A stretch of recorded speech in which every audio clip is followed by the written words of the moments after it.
দর্শক, ইস্পাহানি মির্জাপুর চা মুক্তবাক অনুষ্ঠানে আপনাদের সবাইকে স্বাগত জানাচ্ছি। শুরুতে জানিয়ে দেব আজকের শিরোনামগুলো।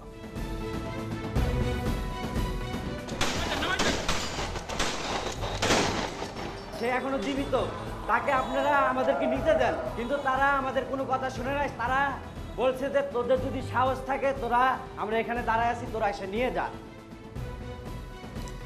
রক্তাক্ত জুলাইয়ের বিভৎসতা কাঁদাচ্ছে মানুষকে। মামলায় পুলিশকে বাদ দিতে ফন্দি ফিকির। স্পিকার শিরিন শারমিনের পদত্যাগ, গ্রেফতারের পর জামিন পেলেন আনোয়ার হোসেন মঞ্জু, রিমান্ডে হাজি সেলিম।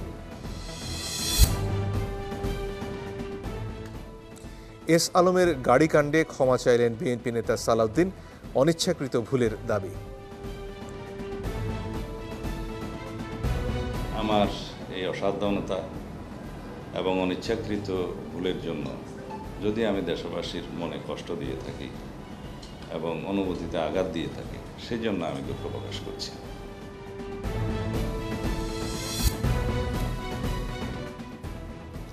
সেনা নিরাপত্তায় চলছে চিকিৎসা সেবা, ঢাকা মেডিকেলে বহির্বিভাগ বন্ধ থাকায় আজও ভোগান্তি।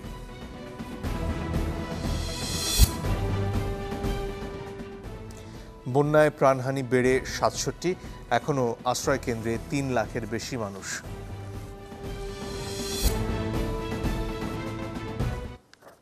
দর্শক, আজ আপনাদের সাথে আছি আমি মনসুর আলমুদ্দিন।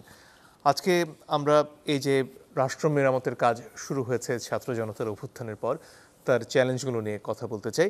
এ নিয়ে কথা বলতে দুজন সম্মানিত অতিথি রয়েছেন আমাদের সাথে। আছেন সারা হোসেন, ব্যারিস্টার ল, তিনি বাংলাদেশ সুপ্রিম কোর্টের আইনজীবী, এবং আছেন জনাব গোলাম মুর্তজা, সিনিয়র সাংবাদিক। আপনাদের দুজনকেই স্বাগত আমাদের এই অনুষ্ঠানে। দর্শক, এই প্রক্রিয়ার একটা গুরুত্বপূর্ণ অংশ হচ্ছে এই যে ঘটনাগুলো ঘটেছে জুলাই এবং ৫ই আগস্ট পর্যন্ত, তার বিচার হওয়া। কিন্তু এই বিচারের প্রক্রিয়া নিয়ে বেশ কিছু প্রশ্ন মাঝে মাঝে সামনে আসছে। যারা মামলা করছেন, যাদের বিরুদ্ধে মামলা করছেন, সে নিয়ে অনেক ক্ষেত্রে প্রশ্ন উঠছে। একটা প্রতিবেদন দেখে নেব, তারপর আলোচনায় আসছি।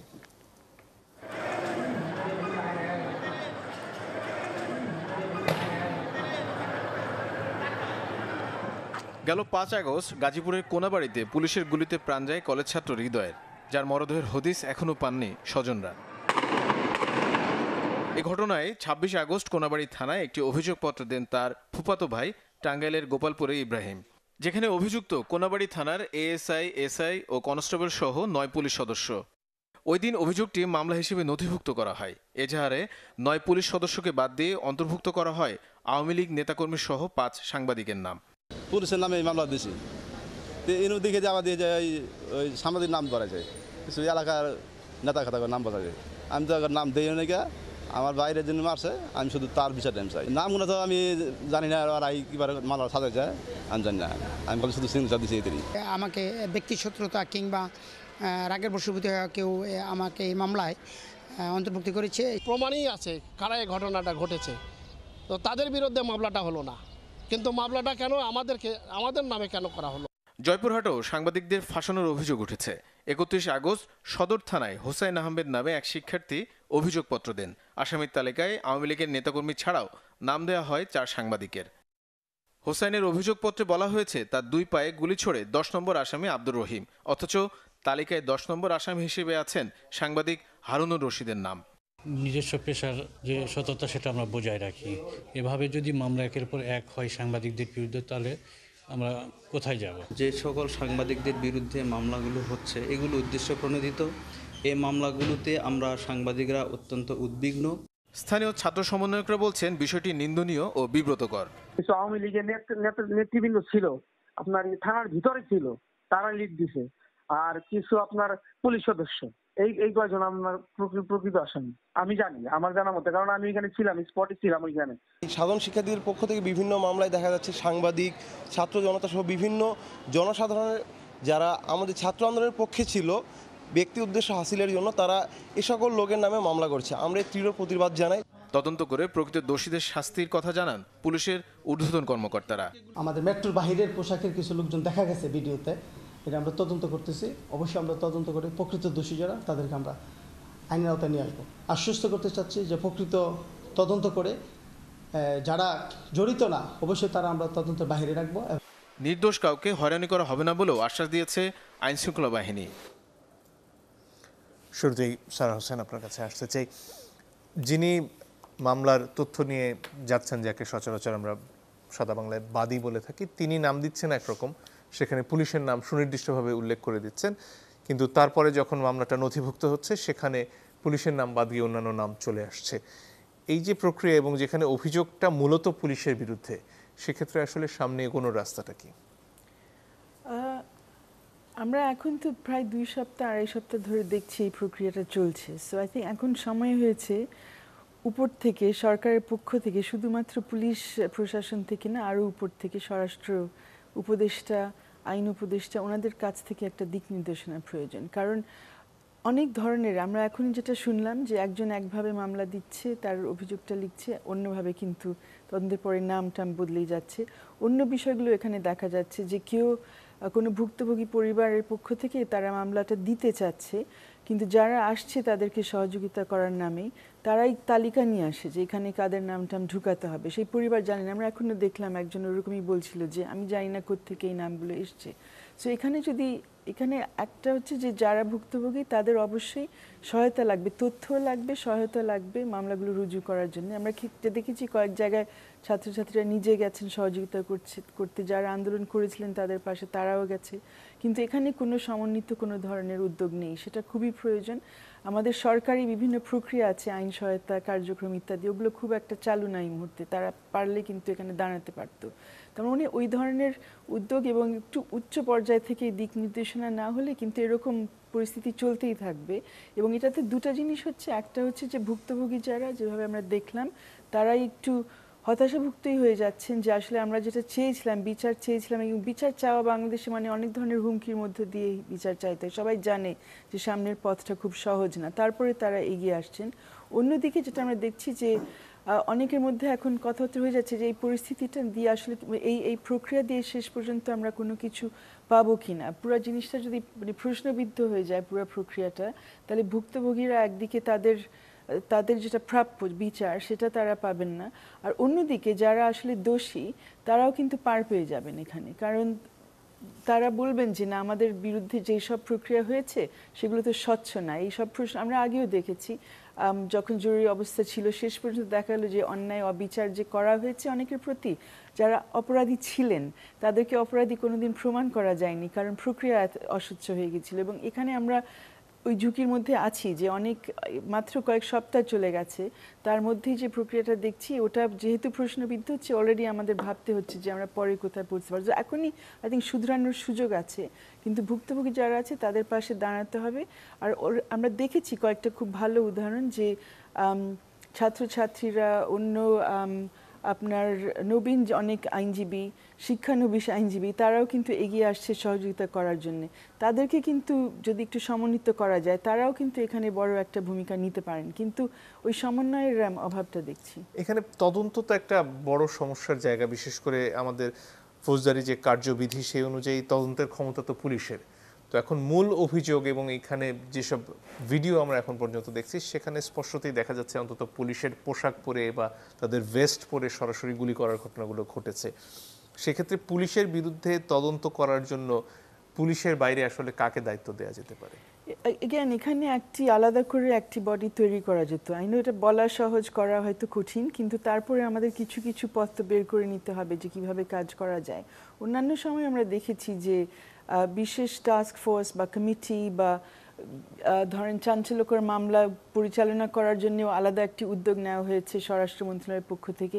এরকম কিছু হচ্ছে কিনা আমরা জানতে পারছি না, কিন্তু এরকম কিছু হওয়া উচিত যে যেই সব অজস্র মামলা যে আসছে, অনেকগুলো ভুলভালভাবে লেখা, 100 জন 150 জন ওখানে নাম ঢুকানো হচ্ছে, সবগুলো তো থাকার কথা না। এগুলো পর্যালোচনা করে কিভাবে এগিয়ে যেতে পারে এবং তদন্ত কাজ কিভাবে করা যেতে পারে, সেটার জন্য আই থিঙ্ক বিশেষজ্ঞ দরকার। এবং একদিকে বিশেষজ্ঞ, অন্যদিকে যারা স্বতন্ত্রভাবে স্বাধীনভাবে এই তদন্ত কাজ করতে পারবে, যারা এখনকার পুরা পুলিশ প্রশাসনের সাথে জড়িত না। পুরনো যারা আছেন, অনেক আগেকার যারা ছিলেন পুলিশ প্রশাসনের সাথে, যারা অভিজ্ঞ এবং যাদের সর্বজন শ্রদ্ধেয় যারা আছেন, এরকম কিন্তু লোকজন এখনো বাংলাদেশে আছেন। এক্ষেত্রে আন্তর্জাতিক অভিজ্ঞতাটা কি, বিশেষ করে এত সংখ্যা যখন ঘটে, ধরুন আমরা ইউগোস্লাভিয়া ট্রাইব্যুনাল দেখেছি, রুয়ান্ডা ট্রাইব্যুনাল দেখেছি, সেখানে গোটা বিশ্বের এবং বিশেষত জাতিসংঘের উপস্থিতিতে বিচার কার্যক্রম হয়েছে। এখানেও ঘটনার সংখ্যা প্রচুর, মৃতের সংখ্যা নিয়েও এখনো প্রশ্ন থেকে গেছে। আন্তর্জাতিক অভিজ্ঞতা থেকে আসলে কি শেখা যায় এই ব্যাপারে? এখানে আমরা আন্তর্জাতিক সহযোগিতাও নিতে পারি। অলরেডি তো সরকার একটা নিচ্ছে যে জাতিসংঘের পক্ষ থেকে তথ্য অনুসন্ধান করা হবে, কিন্তু সেটার ভিত্তিতে একটা শেষ পর্যন্ত আমরা একটা প্রতিবেদন পাবো যে কি হয়েছে না হয়েছে। কিন্তু বাংলাদেশের যে ফৌজদারি প্রক্রিয়াগুলো অলরেডি শুরু হয়ে গেছে, যে হত্যা মামলা বা আমাদের অন্যান্য মানবতা বিরোধী অপরাধের জন্য যে সব মামলাগুলো রুজু করা হয়েছে, সেখানে আমরা সরাসরিভাবে এখন পর্যন্ত জাতিসংঘেরও কোনো সহযোগিতা পাচ্ছি না, অন্য কোনো আন্তর্জাতিক কোনো বিশেষজ্ঞ এখানে আসছে না। কিন্তু যে বিষয়গুলো আমাদের দেখার দরকার আছে, আপনি একটার কথা বললেন যে আগের সময় যখনই কোনো ধরনের অপরাধ বা এইরকম অপরাধ তো আসলে কোনোদিন হয়নি মুক্তিযুদ্ধের পরে, বাট আমরা কখনো ভিডিও এভিডেন্সের উপরে আসলে রিলাই করতে পারিনি। এবারে যেটা হয়েছে যে মানে huge amounts of video evidence আছে, তাই না? সবার ফোন কিন্তু এক ধরনের এভিডেন্সের সূত্র। আর এবারে যেটা আগে সম্ভব ছিল না, আমাদের সাক্ষ্য আইনটা সংশোধিত হওয়ার কারণে এই এভিডেন্সগুলো সব কিন্তু আদালতে দেওয়া সম্ভব। সো ভিডিও এভিডেন্সটা সংরক্ষণ করা, এটা অ্যানালাইজ করা, কারণ সব ভিডিও এভিডেন্স আবার ব্যবহার করা যাবে না, ভেরিফাই করতে হবে, টেকনিক্যাল এক্সপার্টের বিষয় আছে। এগুলো সংকলন করে ভেরিফাই করে কোনটা ব্যবহার করা যাবে না করা যাবে সেটার কাজ আছে। পাশাপাশি কিন্তু অন্যান্য ফরেনসিক্সের অনেক কাজ আছে, যে এতজন যে মরেছে আমরা এখন পর্যন্ত জানি না আসলে নিহতদের শেষ সংখ্যাটা কি হয়ে দাঁড়াবে, কারণ অনেকজন যাদেরকে অলরেডি কবর দিয়ে দেওয়া হয়েছে, কিন্তু ওখানে রিপোর্টের সমস্যা আছে, প্রত্যয়নপত্র সব জায়গায় সঠিকভাবে দেওয়া হয় নাই, ওগুলো দেখার বিষয় আছে। পোস্টমর্টেম অনেক কম ক্ষেত্রে হয়েছে, এক্সিউমেশনের বিষয় থাকতে পারে, এইসব ব্যাপারে কিন্তু আমাদের এক্সপার্টিস প্রয়োজন আছে। সো এরকমও কিন্তু ভাবা যেতে পারতো যে অ্যাজ আই সেড এখনো অত বেশি সময় চলে যায়নি, এখনো সম্ভব সেরকম একটি বিশেষজ্ঞ দল তৈরি করা, বিশেষজ্ঞ এবং স্বতন্ত্রভাবে যারা কাজ করবেন তাদেরকে যদি নিয়ে আসা যায়, তাহলে তারপরে আমরা বোধহয় এগিয়ে যেতে পারবো ঠিক মতো। ধন্যবাদ। জনাব গোলাম মুর্তজা, আপনার কাছে আসতে চাই। এই যে নতুন নতুন ভিডিও প্রতিদিনই বেরিয়ে আসছে, এর মধ্যে সবচেয়ে বেশি বোধহয় আলোচনা হয়েছে যে একটা ভ্যানের উপর লাশের পর লাশ স্তূপ করা হচ্ছে, সেটা কোথায় ঘটেছে সেটার ব্যাপারে সাংবাদিকরা কাজ করেছেন, অনেকে বলছেন আশুলিয়ায় ঘটেছে, এবং তারপরে এই লাশগুলোর কি হয়েছে, পুড়িয়ে দেওয়া হয়েছে কিনা, এই বিষয়গুলো একে একে সামনে আসছে। এই যে এত ঘটনা, যেখানে পুলিশের বিরুদ্ধে অভিযোগ এক মানুষকে হত্যা করার, বিনা কারণে গুলি করার, এবং তারপরে দিনের শেষে এই যে প্রমাণ সেগুলো ধ্বংস করার চেষ্টা করার, হাসপাতাল থেকে প্রমাণ ধ্বংস করারও বিভিন্ন ক্ষেত্রে অভিযোগ পাওয়া গেছে। এখান থেকে আসলে এই যে বিচার প্রক্রিয়া, এটা কিভাবে শুরু করা যায়, বিশেষ করে তদন্তর কাজটা কিভাবে হতে পারে? ধন্যবাদ আপনাকে। যারা হত্যাকাণ্ড ঘটায়, যারা অপরাধ করে, তাদের খুব স্বাভাবিক একটা প্রবণতা থাকে আলামত কি করে ধ্বংস করা যায়, প্রমাণ কি করে সব ধুয়ে মুছে ফেলা যায়। তো এই সমস্ত ক্ষেত্রে যে ঘটনাগুলোর কথা আপনি বললেন, সেই সমস্ত ক্ষেত্রে খুব পরিকল্পিতভাবেই সেই কাজগুলো করা হয়েছে, পুলিশ করেছে। কিন্তু যেটা বলে যে কিছু প্রমাণ তো থেকে যায়, তো অনেক কিছু ধ্বংস করেছে কিন্তু কিছু প্রমাণ রয়ে গেছে। আমরা যে চিত্রটা দেখছি, দেখে বলছি একটি ভ্যানের উপরে 7টি লাশ হয়তো তোলা হচ্ছে, এটার একটির ভিডিও আছে। ঘটনা একটিই ঘটেছে কিনা আমরা জানি না, এরকম ঘটনা আরও অনেকগুলো ঘটেছে কিনা। আজকে সামাজিক যোগাযোগ মাধ্যমে আরেকটি ভিডিও দেখলাম, কয়েকজন পুলিশ এগিয়ে আসলো, একটি সিঁড়ি দিয়ে উঠে গেল, একটা বডি নিয়ে ফিরল। এটা কোথাকার ঘটনা, কোন জায়গার ঘটনা? তাকে কি উপরে হত্যা করা হলো? হত্যা করে তার বডিটা গুম করা হলো? আমরা জানি না। এটা জানা দরকার। এখন এটা কিভাবে জানবো? এটা কি আমাদেরকে গণমাধ্যম জানাবে, সংবাদ মাধ্যম জানাবে, না সরকারের কোনো উইং কাজ করবে? গণমাধ্যম তার জায়গা থেকে কাজ করবে। একটা গণ অভ্যুত্থানের যে রক্তাক্ত গণ অভ্যুত্থান, সেই রক্তাক্ত গণ অভ্যুত্থান, সেই রক্তের দাগ এখনো শুকায়নি। সেইটার উপরে ভিত্তি করে একটি সরকার, সেই সরকারের অনেকগুলো দায়িত্ব, সেই দায়িত্বের মধ্যে প্রধানতম দায়িত্ব এই ভিডিওগুলো সূত্র ধরে এগুলো কোন জায়গার, কোন সময়ের, কতজনকে হত্যা করা হয়েছিল, কারা হত্যা করেছিল, এটা খুঁজে বের করা। আপনি বলছেন অনেকগুলো ঘটনা, সব ঘটনার বিচার করা যাবে, তদন্ত করা যাবে, আমি একজন সংবাদকর্মী হিসেবে সেটা মনে করছি না, কিন্তু সুনির্দিষ্ট করে বিচার প্রক্রিয়াটা করা দরকার। সুনির্দিষ্ট করে বিচার প্রক্রিয়াটা করা দরকার। সারাপ এতক্ষণ ধরে যে কথাটা বললেন সেই কথার একটা ব্যাপারে যে প্রশ্ন তৈরি হচ্ছে, মামলা নিয়ে প্রশ্ন তৈরি হচ্ছে, আমি খুব পরিষ্কার করে বলতে চাই এই সরকারের যারা পরিচালনা করছেন তাদের বোধের মধ্যে এটা থাকতে হবে যে প্রশ্ন তোলার সুযোগ দেয়া যাবে না, এটা বন্ধ করতে হবে। প্রশ্ন তোলার সুযোগ দেয়া যাবে না। এখন এটা তাহলে কিভাবে সম্ভব? পুলিশের উপরে আলটিমেটলি আপনি যত কথাই বলেন, যেভাবেই বলেন, ঘুরিয়ে পেঁচিয়ে আমরা যাই বলি না কেন, শেষ পর্যন্ত গিয়ে আমাদের পুলিশের উপরে নির্ভর করতে হবে, পুলিশ লাগবে। এখন প্রশ্নটা যে জায়গাটাতে যে পুলিশ সরকারকে পরিচালনা করবে না সরকার পুলিশকে পরিচালনা করবে। এ যাবৎকালে রাজনৈতিক সরকারগুলো যখন ক্ষমতা, আমি এর পিছনে যাইনি, 15 বছরের মধ্যে থাকি আওয়ামী লীগ সরকারের সময়, দানবীয় স্বৈরাচারী যে শাসন দেখেছি শেখ হাসিনার, সেখানে আমরা দেখেছি পুলিশকে দিয়ে সব কিছু নিয়ন্ত্রণ করা হয়েছে, পুলিশ সরকারকে পরিচালনা করেছে, পুলিশের আইজিরা সরকারকে পরিচালনা করেছে, র্যাবের ডিজিরা সরকারকে পরিচালনা করেছে, গোয়েন্দা সংস্থার এক একজন প্রধান, ওইখানে আবার ভাগ ভাগ পকেট ভাগ ভাগ বানানো হয়েছে। এটা হচ্ছে ওই যে আফগানিস্তানে যেটা হয়েছিল যে এক একজন এক একটা এলাকা ভাগ করে নিয়ে সেইখানকার সেটা আমাদের পুলিশ বাহিনীকে সরকার, আওয়ামী লীগ সরকার এক একটা পকেট শক্তি করে, মনিরুলের একটা, বিপ্লবের একটা, হারুনের একটা, আইজিপির একটা, এক একটা পকেট দিয়ে দিল, তার মতো করে সেটা কাজ করবে, যাকে ধরবে, যাকে ইচ্ছা ধরবে, যাকে ইচ্ছা গুম করবে, এই কাজগুলো করবে। এই সরকার দায়িত্ব নেওয়ার পরে একটা বিধ্বস্ত পুলিশ বাহিনী পেয়েছে, একেবারে বিধ্বস্ত পুলিশ বাহিনী। এখন প্রশ্ন হচ্ছে, আমি যত সহজে বলছি কাজটা এত সহজ নয়, পুলিশ বাহিনীকে পুনর্গঠন করতে হবে। মানে সেখানেই তো প্রশ্ন, যখন এই যে বছরের পর বছর ধরে ছাত্রলীগ পরিচয় বা আওয়ামী লীগের পরিচয় ধরে ধরে পুলিশ বাহিনীতে নিয়োগ দেওয়া হয়েছে, সেখান থেকে আসলে কতদিনের মধ্যে এই পুলিশ বাহিনীকে সংস্কার করে একটা ব্যবহারযোগ্য জায়গায় আনা যাবে? আপনি ততদিনের মধ্যে করতে পারবেন, আপনি যত দিনের মধ্যে করতে চাইবেন। আমার কাছে দৃশ্যমান হওয়া দরকার যে স্বরাষ্ট্র উপদেষ্টা কি করতে চাইছেন, দেশের মানুষের কাছে এটা জানানো দরকার, বোঝানো দরকার। সব কাজ গোপনে করার দরকার নেই, আপনি গোপনে সব কাজ করার দরকার নাই। আপনি পুলিশকে কি ডিক্টেট করছেন সেটা সাধারণ মানুষকে একটু বুঝতে দেন। ওই যে মামলার কথা বলা হচ্ছে, ওই মামলাটি পুলিশ কিসের ভিত্তিতে পরিবর্তন করলো, পুলিশের নাম বাদ দিয়ে সাংবাদিকদের নাম ঢুকালো কিসের? অন্তত আপনি একটা ঘটনা বলেন, এটা তো কমপক্ষে 5-7টা ঘটনা ঘটেছে। আমি তো স্বরাষ্ট্র উপদেষ্টার একটা বক্তব্য পাই নাই যে এই ক্ষেত্রে পুলিশের বিরুদ্ধে কি ব্যবস্থা নেওয়া হচ্ছে। অন্তত একটা ঘটনা তো আমাকে পেতে হবে যে হ্যাঁ, জয়পুরহাটের এই ঘটনায় পুলিশের আসামি বাদ দিয়ে, যে বাদী সে মামলা করেছিল পুলিশের বিরুদ্ধে, সে পুলিশের আসামি বাদ দিয়ে সে সাংবাদিক সহ অন্যান্যদের নাম ঢুকিয়েছে। সাংবাদিক যদি, আমি সাংবাদিক, আমি যদি হত্যাকারী হই আমার নাম বাদ দিতে হবে না, কিন্তু প্রশ্ন হচ্ছে আমি হত্যাকারী কি না। তো স্বরাষ্ট্র উপদেষ্টার এই কাজটা করা দরকার। স্বরাষ্ট্র উপদেষ্টাকে পুলিশ পরিচালনা করছে, স্বরাষ্ট্র উপদেষ্টা পুলিশ পরিচালনা করছেন, এটা আমরা এখন পর্যন্ত দৃশ্যমান। এর একটা কারণ থাকতে পারে, যে স্বরাষ্ট্র উপদেষ্টা উনি এসেছেন সামরিক বাহিনী থেকে। সামরিক বাহিনীর মেজর জেনারেল পর্যায়ের একজন অফিসার যদি কোনো একটা নির্দেশনা দেন, ওই চেইন অফ কমান্ডে সেটা সব কাজ হয়ে যায়, অটো হয়ে যায়, ওইখানে হওয়ার কোনো কাজ আটকে থাকে না। কিন্তু বেসামরিক প্রশাসন, পুলিশ প্রশাসন, বেসামরিক প্রশাসন ওই হও বললে সব কাজ হয়ে যায় না, অর্ডার দিলে সব কাজ হয়ে যায় না।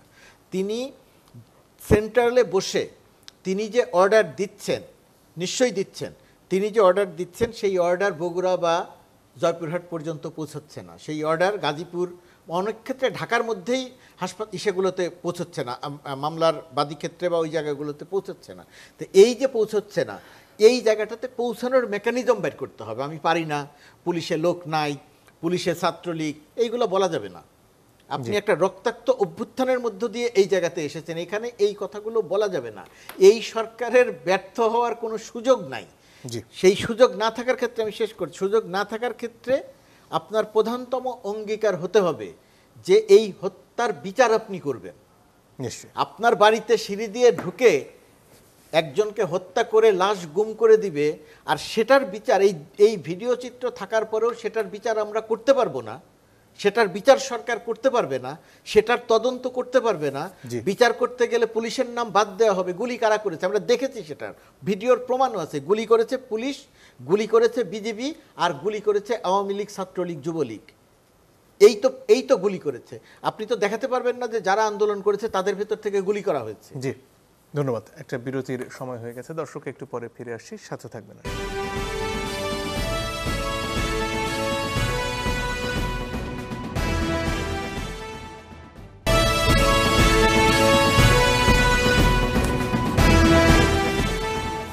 দর্শক আপনারা দেখছেন ইস্পাহানি মির্জাপুর চা মুক্তবার্তা। সারা হোসেন, আপনার কাছে ফিরে আসতে চাই।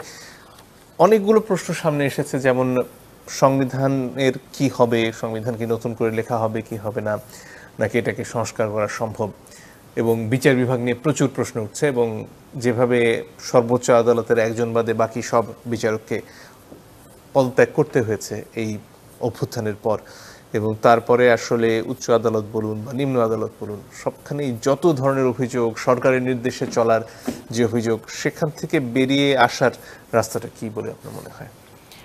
আমাদের প্রধান বিচারপতি যখন ওনার শপথ গ্রহণ করার পরে উনি কিন্তু সকলের সামনে, সব মানে আমাদের সুপ্রিম কোর্টের সব আইনজীবীদের সামনে যে প্রতিজ্ঞা করলেন যে আসলে বিচার বিভাগের একটা বিশাল ধরনের সংস্কার কাজে উনি নামবেন।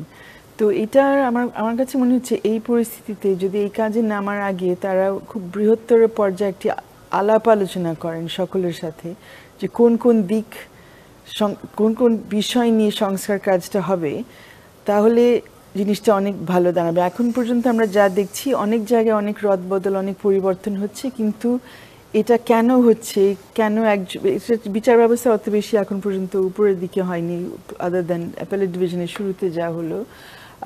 কিন্তু অন্যান্য জায়গায় যেটা আমরা দেখছি যে একজন চলে যাচ্ছেন একটা প্রতিষ্ঠান থেকে, আরেকজন চলে আসছেন, কেন আসছেন ওনাদের বিষয়গুলো আমরা খুব বেশি বুঝতে পারছি না, ওনাদের ব্যাকগ্রাউন্ডটা কি। এখন বুঝতে পারছি যে সরকার মানে সরকারি যন্ত্রটা চালানোর জন্য অনেক ধরনের সিদ্ধান্ত সাথে সাথে নিতে হচ্ছে, সময় নাই এত আলাপ আলোচনার জন্য। কিন্তু বিচার বিভাগ নিয়ে যেহেতু এতদিন ধরে আমাদের এতজনের এত সংশয় যে কিভাবে কাজগুলো চলছে, অস্বচ্ছতা যে একদম স্বাভাবিক হয়ে গিয়েছিল, এখন এই কাজে হাত দেওয়ার আগে আমার মনে হচ্ছে যে একটা সুযোগ আছে সবার কাছ থেকে শোনা।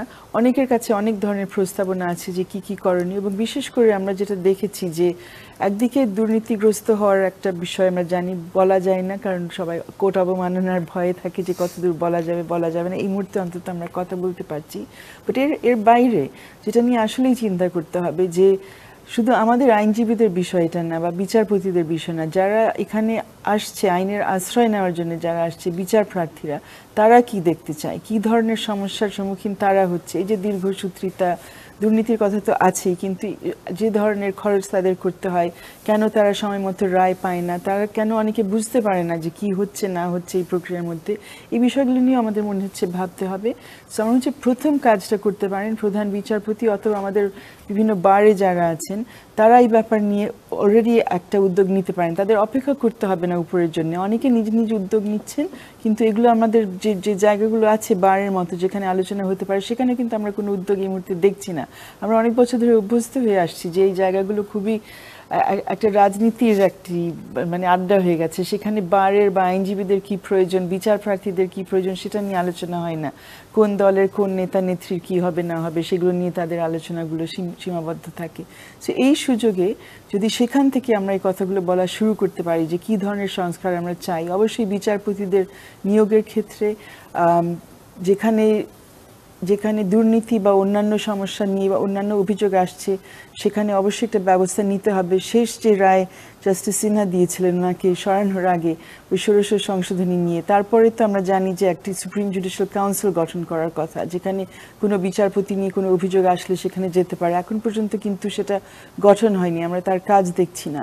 আরও ছোট ছোট অনেক বিষয় আছে, এগুলো তো বড় ব্যাপার, যে বিচারপতি নিয়োগ, কোন বিচারপতি কোথায় যাবেন, কী ধরনের ওনাদের বিরুদ্ধে অভিযোগ আসলে কি হবে, কিন্তু আমাদের দৈনন্দিন যে কাজের সমস্যাগুলো হয় সেগুলো কিন্তু দেখা দরকার আছে। এবং একটা বড় মাপে যদি একটা জুডিশিয়াল রিফর্ম কমিশন বা এরকম একটা ইনিশিয়েটিভ নেওয়া হয়, সেখান থেকে তারা অনেক বিষয়গুলো ধরতে পারবেন। আর আই থিঙ্ক জুডিশিয়াল রিফর্মের ক্ষেত্রে অ্যাজ আই সেড, আমাদের আইনজীবীদের অনেক কিছু কিন্তু করার আছে। এটা শুধু বিচারপতির ব্যাপার না, বা শুধু আমাদের ইভেন প্রধান বিচারপতির ব্যাপার না। তো সেখানে আমরা কিভাবে এগিয়ে আসবো, কি কি করতে পারবো পরিবর্তনের জন্য। এখন যেমন আমরা দেখছি যে বিভিন্ন কোর্টে সামান্য কিছু সমস্যার কথা যদি বলি, আমাদের হাইকোর্টে এই যে এতগুলো মামলা হচ্ছে, অবশ্যই আমরা চাইছি যে যারা এই জুলাইয়ের হত্যাকাণ্ডের শিকার যারা হয়েছেন সেই ভুক্তভোগীরা বিচার পাক। একইভাবে আমাদের কিন্তু এটা নিয়েও তো ভাবতে হচ্ছে যে অন্যায় অবিচারের শিকার কেউ যাতে না হয়, তারা যাতে গিয়ে কোর্টের কাছে তারাও কিন্তু তাদের অধিকার সংরক্ষণ করতে পারে, কিন্তু অনেক জায়গায় আমরা দেখছি সেই সুযোগগুলো হচ্ছে না। কোর্টের যে ভিড়, কোর্টের যে সমস্যা, কোর্ট যেভাবে চলছে সেখানে তারা কিন্তু সুযোগ পাচ্ছে না। এখানে সুযোগ আছে, কোর্টের ঘন্টাগুলো আমরা বাড়িয়ে দিলাম। আমরা সবসময় সেপ্টেম্বরে বিশাল একটা ছুটি থাকে আমাদের সুপ্রিম কোর্টে, ছুটিটা কমিয়ে নেওয়া যায়। সবাই যেভাবে চাইছে দেশ সংস্কার করতে, এখন দেশ সংস্কার 9টা থেকে 5টার মধ্যে তো আর করা যাবে না, একটু বেশি সময় না হয় দিতে হবে। অন্যদেরকে নিয়ে আসা যায়, আমাদের অনেক ধরনের রিটায়ার্ড বিচারপতিরা আছেন, বিচারকরা আছেন, যারা অনেক কাজ বুঝেন, অনেক কিছু জানেন, তাদেরকে তো এই মুহূর্তে নিয়ে আসা সম্ভব। আমাদের পার্শ্ববর্তী দেশে আমরা দেখেছি যে এই ধরনের উদ্যোগ নেওয়া হয়েছে, রিটায়ার্ড জাজেসকে নিয়ে আসা হয়েছে, তাদেরকে দিয়ে যে মামলার স্তূপগুলো কিন্তু পরিষ্কার করে ফেলা হয়েছে। এই ধরনের উদ্যোগগুলো আমরা ভাবতে পারি। এখন আমাদের ওরকম করে একদম কনফাইন থাকতে হবে না, নতুন নতুন অনেক আইডিয়া নিয়ে আসা যাবে। জি, ধন্যবাদ। জনাব গোলাম মুর্তজা, আপনার কাছে ফিরে আসি।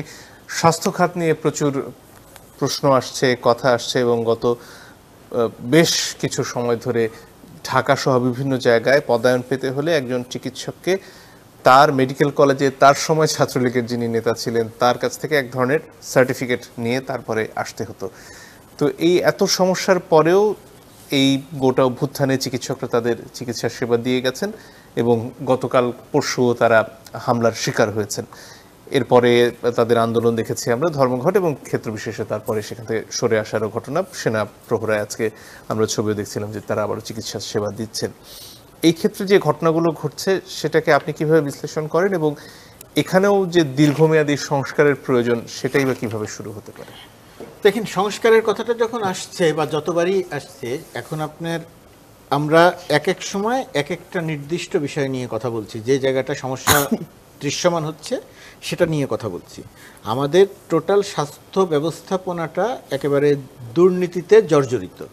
এখন এই কথা যখন আলোচনা করব, আলোচনা করার সঙ্গে সঙ্গেই প্রশ্ন আসবে যে তাহলে কি আমাদের অন্যান্য সেক্টরগুলোতে দুর্নীতি কম?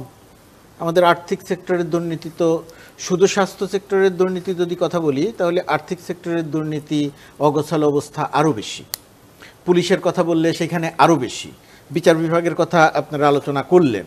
জনপ্রশাসনের কথা যদি আমরা চিন্তা করি তাহলে সেখানের অবস্থা তো আরও বিশৃঙ্খল। তো সবগুলো জায়গার অবস্থাই আমাদের, এগুলো যে খুব বেশি ভালো অবস্থায় কখনো ছিল তা তো না, কিন্তু গত 15 বছরে শেখ হাসিনা সরকার যে কাজটা করেছে, যে খারাপ অবস্থা ছিল, যে খারাপ অবস্থার মধ্যে যেখানেও মোটামুটি একটা ইনস্টিটিউশনাল শেপ ছিল, এই গত 15 বছরে 1.5 দশকে সেই জায়গাগুলোও যা ছিল সেই জায়গাগুলোও ধ্বংস করে দেওয়া হয়েছে, আরও দুর্বল করে দেওয়া হয়েছে। এখন সংস্কার করতে হলে আপনার অনেকগুলো জায়গা বা সবগুলো জায়গায় হাত দেওয়া দরকার। এখন প্রশ্ন হচ্ছে সবগুলো জায়গায় হাত দিয়ে এই সংস্কারটা করবেন কে? বর্তমান সরকারের মেয়াদ কতদিন আমরা জানি না, সরকার যারা পরিচালনা করছেন তারাও জানেন না। তো তারাও যদি না জানেন, এবং রাজনৈতিক দলগুলোর এখন যে অবস্থান, রাজনৈতিক দলগুলোর বলতে বিএনপির মতো একটা বড় রাজনৈতিক দলের যে অবস্থান, তারা একবার বলছেন যে সময় দিব, আর একবার বলছেন যে অনির্দিষ্টকাল সময় দেয়া যাবে না, যত দ্রুত সম্ভব নির্বাচন দিতে হবে। তার মানে তাদেরও মাথার মধ্যে মোটামুটিভাবে একটা সময়কাল হয়তো ঠিক আছে, সেটা 1 বছর না 2 বছর জানি না, একটা সময়কাল ঠিক আছে।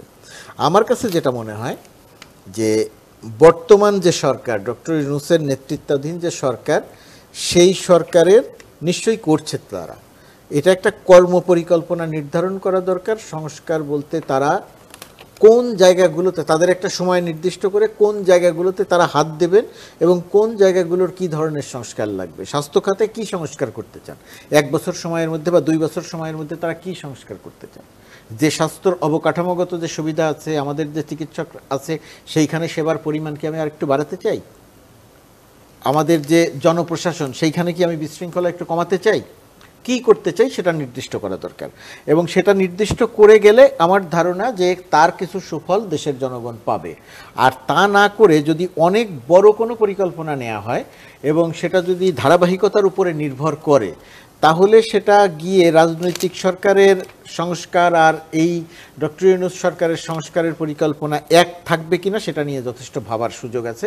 সুতরাং এই জায়গাটাতে একটা সতর্ক থাকা। আর আপনি যে দৈনন্দিন জীবনের যে সমস্যার কথা বললেন, যে ডাক্তারদেরকে কেন্দ্র করে যে সমস্যাটা তৈরি হলো, দেখেন বাংলাদেশের ডাক্তারদের অনেক সমালোচনা আছে, ভুল চিকিৎসা না দেয়া ইত্যাদি ইত্যাদি সমালোচনা আছে।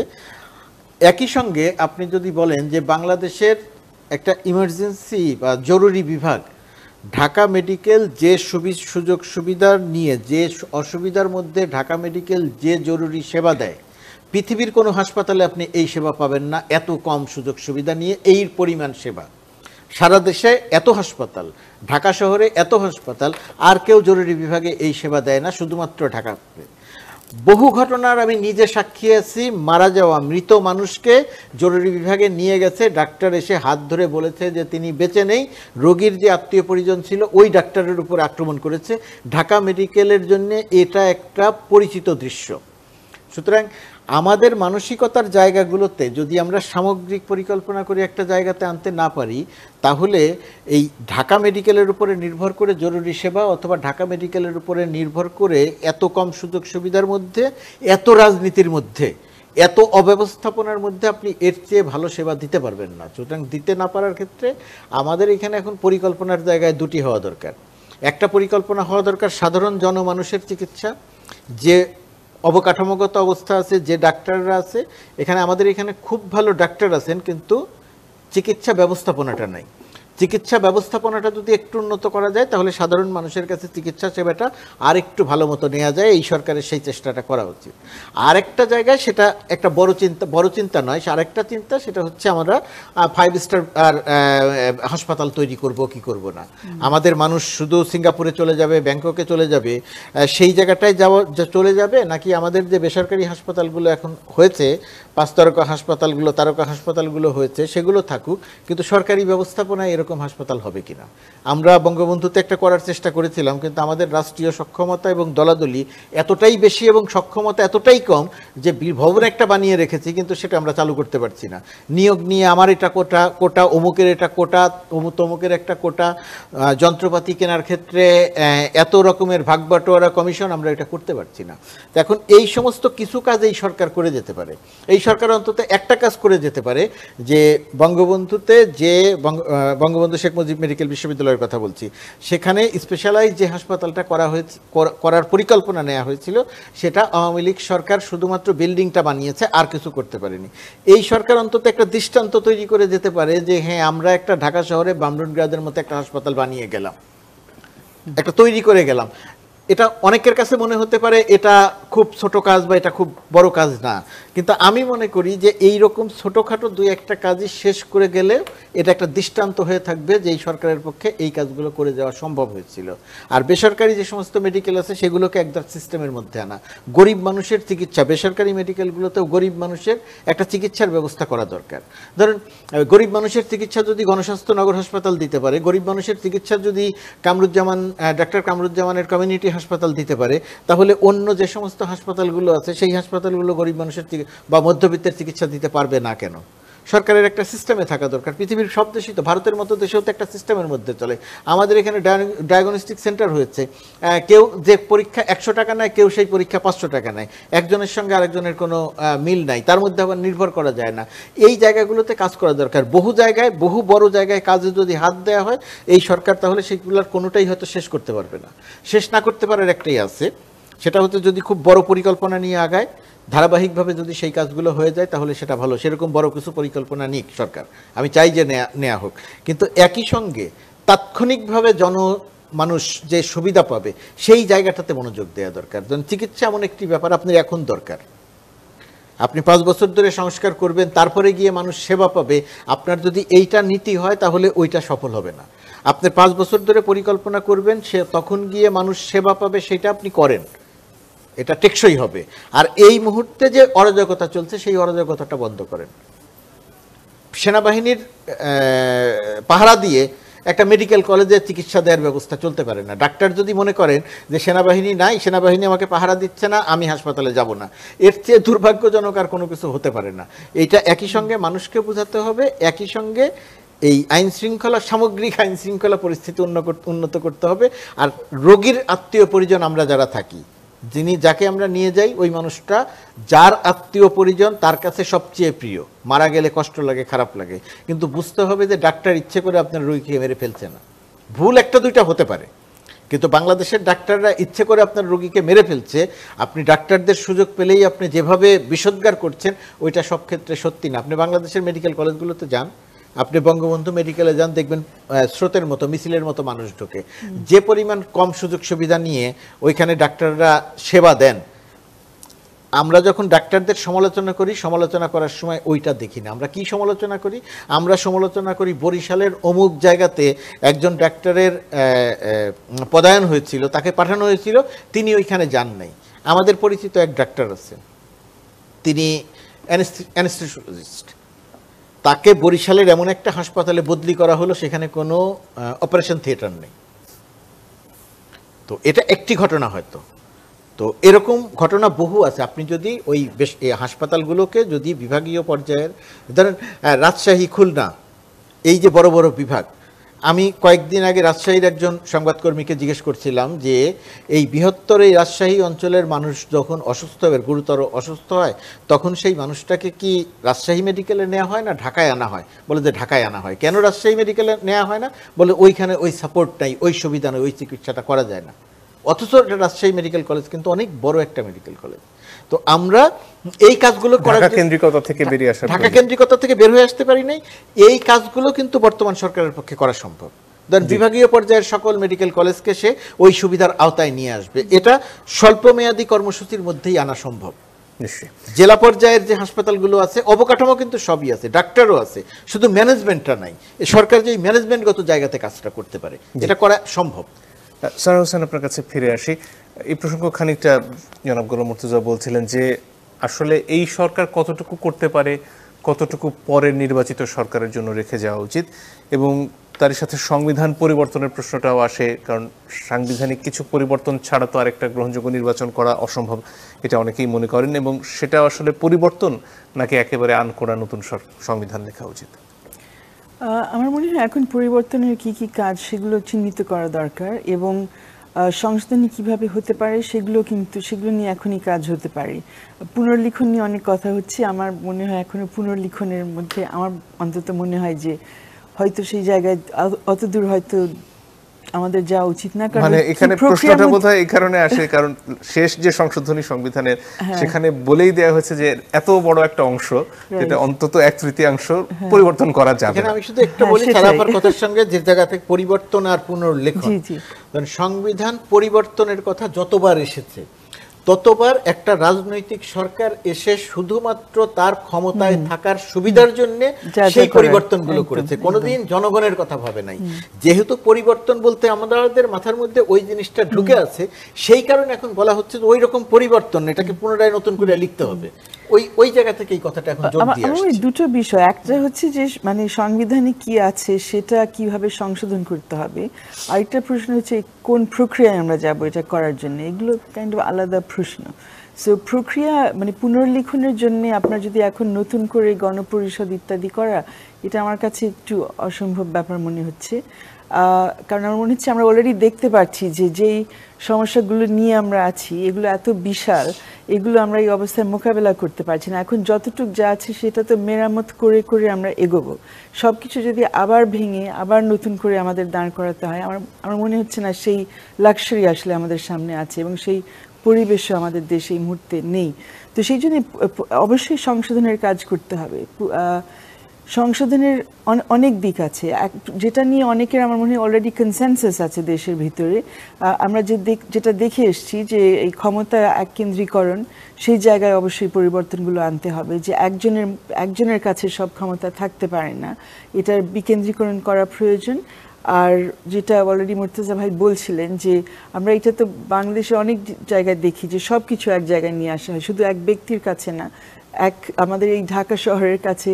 সো সংবিধানের মধ্যে কিন্তু ওই চেঞ্জেসগুলো আনতে হবে, যে ডিসেন্ট্রালাইজেশনের ব্যাপার কিভাবে হতে পারে, এগুলো নিয়ে অনেক বছর ধরে অনেকে চর্চাও করেছেন। সো এই সংশোধনীগুলো সামনে, সুপারিশগুলো সামনে নিয়ে আসা যায়। ইতিমধ্যেই তো আমরা দেখছি যে যেগুলো আমরা এর আগেও দেখেছি, মানে 15 বছর আগে দেখতাম নির্বাচনের আগে যে সবাই কনস্টিটিউশন সংবিধান তার পকেটে করে নিয়ে আসতো, আর এরকম প্রোগ্রামে সবাই কিন্তু পাতাগুলো উল্টাতো যে এই ধারা এইভাবে সংশোধন করা যাবে। আমরা এখন পর্যন্ত ওই অবস্থায় নাই, কিন্তু অন্তত আলোচনাগুলো শুরু হয়েছে। সো আই থিংক এখানে যে আরো একটা মৌলিক প্রশ্ন, যেটা ধরুন মুক্তিযুদ্ধের সময় থেকে চলে আসছে, শীতল যুদ্ধের সময়কার প্রশ্ন, যে আসলে আমাদের অন্ন বস্ত্রের যে অধিকারের কথা আমরা বলি, সেটা তো আমাদের সংবিধানে আসলে অধিকার হিসেবে নেই। এটা রাষ্ট্র চাইলে দেবে, না চাইলে দেবে না, এই ধরনের একটা পরিস্থিতিতে আমরা থেকে গেছি। এবং যে অধিকারগুলো দেওয়া হয়েছিল মত প্রকাশের, তারও যে কি দশা হয়েছে সেটা আমরা গত 15 বছরে টের পেয়েছি। এখানে কি চিন্তাভাবনা আসলে মৌলিক পরিবর্তন আসতে পারে? আমরা কি বলতে পারি যে না, রাষ্ট্র আমার অন্ন, বস্ত্র, বাসস্থান দিতে বাধ্য?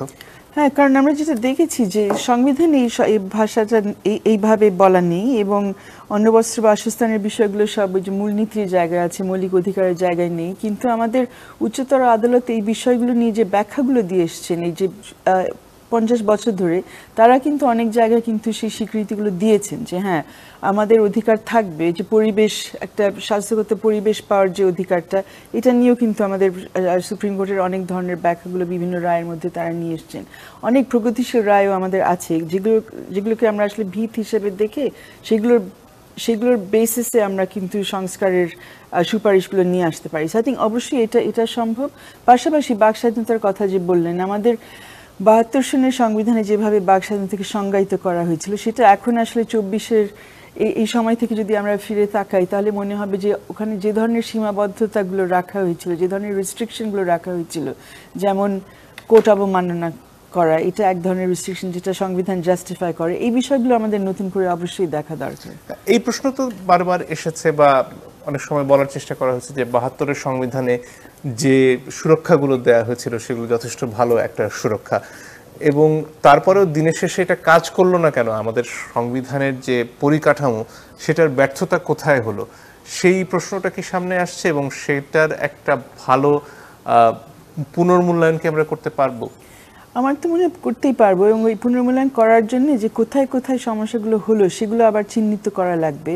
যে প্রাতিষ্ঠানিক যে সমস্যাগুলো, যে আমাদের বিচার ব্যবস্থা, কেন বিচার ব্যবস্থার মাধ্যমে আমরা আসলে এই সুরক্ষাগুলো পাইনি, ওটা কি কাঠামোগত সমস্যা শুধু ছিল না আরও কোনো বিষয় এখানে ছিল? রাজনীতিকরণের সুযোগটা কেন এইভাবে হয়ে গেল আলটিমেটলি? কারণ আমরা যেটা কেউ এটাও বলবে যে শেখ হাসিনার সরকার কিন্তু সংবিধান পালন করেই সাংবিধানিকভাবেই অনেক কিছু করেছে, মানে ভেতরে কিছু ছিল না, কিন্তু সামনে যে দেখানো হচ্ছে যে না, সংবিধান আমি পরিপূর্ণভাবে পালন করছি, সেই চেষ্টার মধ্যে তো ছিলেন। এই যে 7-এর ক 7-এর গ যে দুটি ধারা আমাদের সংবিধানের মধ্যে, যে কমপ্লিটলি যে কোনো সংবিধানের স্পিরিটের পরিপন্থী, যে আপনি সংবিধান সমালোচনা করলে আপনি নাকি রাষ্ট্রদ্রোহিতা করছেন। এখন কি করে রাষ্ট্রদ্রোহিতা, এই ধরনের শব্দগুলো কি করে একটি সংবিধানের মধ্যে আর কোন দেশের সংবিধানে সাজা দেওয়ার বিধান আছে কিনা আমার জানা নেই। না, কোথাও নেই। এটা অসম্ভব একটা ব্যাপার, কিন্তু ওই অসম্ভবকে তো সম্ভব করে ফেলা হয়েছিল। দণ্ডবিধি আর সংবিধান একাকার হয়ে গেছে। পৃথিবীর আর কোন দেশ কি আছে যে সংবিধান নিয়ে এত কথা বলে? পৃথিবীতে আপনি কোনো দেশ দেখাতে পারবেন না, সেটা লিখিত সংবিধান হোক, অলিখিত সংবিধান হোক। সংবিধানের বাইরে যাওয়া যাবে না, সংবিধানের ভেতরে থাকতে হবে, সংবিধান মানতে হবে। আমি পৃথিবীর কোনো দেশে এরকম দেখি নাই। আপনারা তো আইনের মানুষ, আরো ভালো বলতে পারবেন। এত সংবিধানের ব্যবহার কোথাও হয় না। ওটা একটা ইতিবাচক দিকও আছে যে আমরা সাংবিধানিক অধিকার সংরক্ষণ করতে চাচ্ছি, আর সংবিধান সংশোধন নিয়ে আসলে এখন যে ধরনের ঝড় উঠেছে, এটাকে আমি ইতিবাচক ভাবে দেখছি। কারণ আমার মনে হচ্ছে যে অনেকের একটা চাহিদা আছে। অনেকে এখন আমরা দেখছি যে নতুন প্রজন্মের অনেকে, তারা যে আসলে বসে আছে ভাবছে যে কেন তাদের যে একটা কাঠামোর দরকার, তারা চাইছে না এই মুহূর্তে যে মানে একটা গণ অভ্যুত্থান হয়েছে, কিন্তু তারা বলছে না যে এখন আমরা রাস্তায় গিয়ে সবার মাথা কেটে ফেলবো, অন্যরকম একটা সমাজ ওইভাবে তৈরি করবো। আমরা পলপটের জগতে তো আর থাকছি না, অন্য জায়গায় তারা আছে, এবং তারা চাইছে, তারা অধিকারের জন্য তো আন্দোলন করেছে, এখন ওই অধিকারকে একটা প্রাতিষ্ঠানিক রূপ, অধিকার এবং প্রতিকার পাওয়ার যে ব্যবস্থা, সেটাকে একটা প্রাতিষ্ঠানিক রূপ দিতে চায়।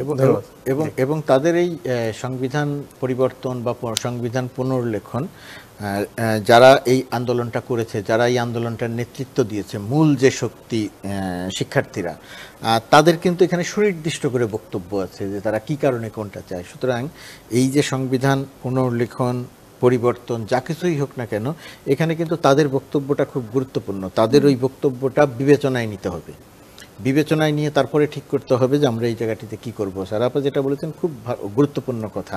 সাধারণত এই সমস্ত শিক্ষার্থীরা অল্প বয়স, অনেক বেশি ইমোশনে চলেন বলেই যে পুলিশের কথা বক্তব্যটা আমরা দেখেছি যে গুলি করি একজন মারা যায় আর বাকিটি যায় না, সরে না। ওই সরে না, বিএনপি সরে যেত, বিএনপিকে গুলি করতো, বিএনপি সরে যেত, আওয়ামী লীগের যে পলিসি ছিল। আর এই শিক্ষার্থীদের দেখা গেল যে গুলি করে মারা যায়, কিন্তু অন্যরা সরে না, সামনে এগিয়ে যায়। তো এই যে ইমোশন, এই যে শক্তি, তো এটার এটার এটার যে শক্তি, সেই শক্তিতে কিন্তু এই গণ অভ্যুত্থানের পরে একটা দাবি মানে উঠতেই পারতো। আমি অন্তত খুব বেশি অগাব হতাম যে এবার মারো ধরো যা কিছু করো কিসের বিচার, কিন্তু কেউ কিন্তু উল্টোটাই তো হলো, সবাই একসাথে রাস্তায় নেমে শৃঙ্খলা রক্ষার ক্ষেত্রে তাদের পক্ষে যতটা সম্ভব তার চেয়ে বেশি তারা করেছে। তো তার মানে হচ্ছে তারা কিন্তু অত্যন্ত সুশৃঙ্খল, তারা কিন্তু শুধুমাত্র ইমোশনের থেকে আন্দোলন করে নাই, তারা কিন্তু দেশের প্রয়োজনের থেকেই আন্দোলনের জায়গাটাতে এসেছে এবং শেষ পর্যন্ত একেবারে শেষ দিন পর্যন্ত তারা মাঠে থেকেছে, তারা কিন্তু উঠে যায় নাই।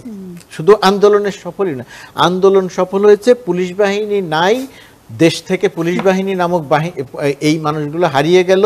তখন ধারণা করা হচ্ছিল যে তাহলে এটা কিভাবে চলবে, আমরাও চিন্তা করছিলাম অফিসে বসে যে কিভাবে চলবে, একজন পুলিশ নেই রাস্তায়। তো দেখা গেল যে বাচ্চা বাচ্চা ছেলে মেয়েরা তারা কিন্তু রাস্তায় নেমে মোটামুটিভাবে আমাদেরকে কিন্তু একটা নির্দেশনা দিল।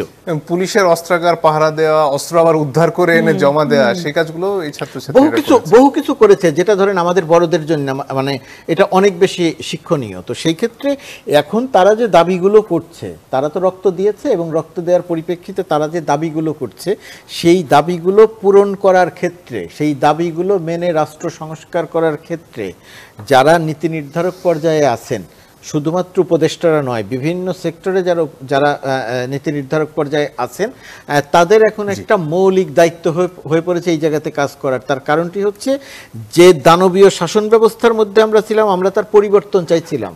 কোন প্রক্রিয়াতে পরিবর্তন হবে, কিভাবে পরিবর্তন হবে, গুলির সামনে দাঁড়িয়ে আমি মারা যেতে পারবো কিনা, এই বিষয়ে কোনো ধারণা ছিল না। এরা সেই ধারণাটাকে একদম ভেঙে চুরমার করে দিয়েছে যে দানবের চেয়েও মানুষের শক্তি বেশি, সেটা তারা প্রমাণ করে দিয়েছে। সুতরাং এখানে তাদের মতামত অত্যন্ত গুরুত্বপূর্ণ। অনেক ধন্যবাদ আপনাদের দুজনকে এবং দর্শক আপনাদেরকেও ধন্যবাদ। আজকের মতো বিদায় নিচ্ছি।